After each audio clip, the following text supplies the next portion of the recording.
एक बार एक गुरुजन अपने कुछ शिष्यों के साथ भ्रमण पर निकलते हैं। वो एक अनाज मंडी में पहुंचते हैं एक दुकान के सामने। वहां पर वो देखते हैं कि एक बकरा अनाज में से बार बार कुछ उठाने की कोशिश करता है।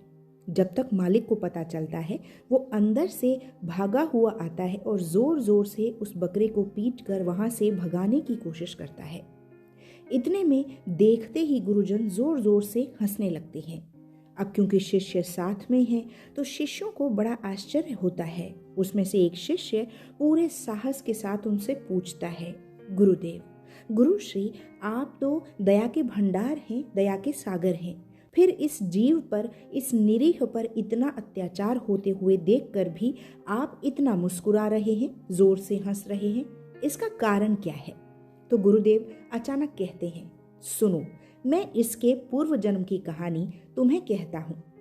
पहले जन्म में यानी पूर्व जन्म में ये जो बकरा है, ये एक व्यापारी हुआ करता था जो इस दुकान का मालिक था। यानी वो स्वयं यहाँ दुकान पर बैठकर अपना कार्य किया करता था। बड़ी मेहनत से उसने अपना काम धंधा शुरू किया और जैसे जैसे व्यापार बढ़ने लगा, उसने प्रभु से मंदिरों में जा जाकर ये मांगना शुरू किया कि हे भगवान, मुझे एक पुत्र रत्न की प्राप्ति कराइए, यानी मेरे एक बेटा होना चाहिए।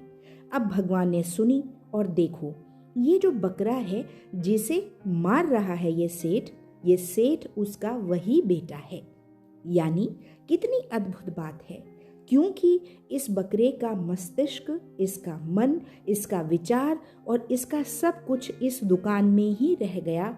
इसलिए इसने चाहे दूसरा जन्म लिया हो, पर फिर भी इसे दूसरा शरीर धारण करके भी यहीं पर आना पड़ा। और देखो, ये अपने ही बेटे से मार खा रहा है। कितना आश्चर्य है इस संसार में, कितनी अद्भुत कथा है। इसमें हमें अपने मन पर ध्यान देने के लिए कहा गया है। अब हम क्या करें, क्योंकि हम तो इतनी चीज़ों से घिरे हैं, इतनी बातों में फंसे हैं, इतने रिलेशनशिप्स हैं, इतना काम है, इतनी सारी बिजीनेस है, उसके बीच हम अपना मन कहाँ रखें? तो अपना मन केवल अपने आज पर रखें। आप जहाँ हैं वहाँ पर रखें। बहुत ना तो किसी से मन लगाएं, ना बहुत किसी के प्रति मन में ग्रज रखें, यानी किसी के प्रति बहुत बुरा स्वभाव रखें या बहुत बुरा कोई ख्याल रखें कि मैं इससे बदला लूँगा, ये मेरा दुश्मन है। ये सब चीज़ें धीरे धीरे कम करते जाएं, ख़त्म करते जाएं। क्यों? क्योंकि अगर ऐसा ही रहा तो हमें भी वापस दोबारा किसी और शरीर को धारण करके ही सही चाहे, पर इस दुनिया में आना पड़ेगा। और हो सकता है वो आगे जाकर हमारे खुद के दुख का कारण हो। हमेशा हमें मानना चाहिए कि हम जो भी हैं इस दुनिया के अधीन हैं, ईश्वर के अधीन हैं, इस प्रकृति के अधीन हैं।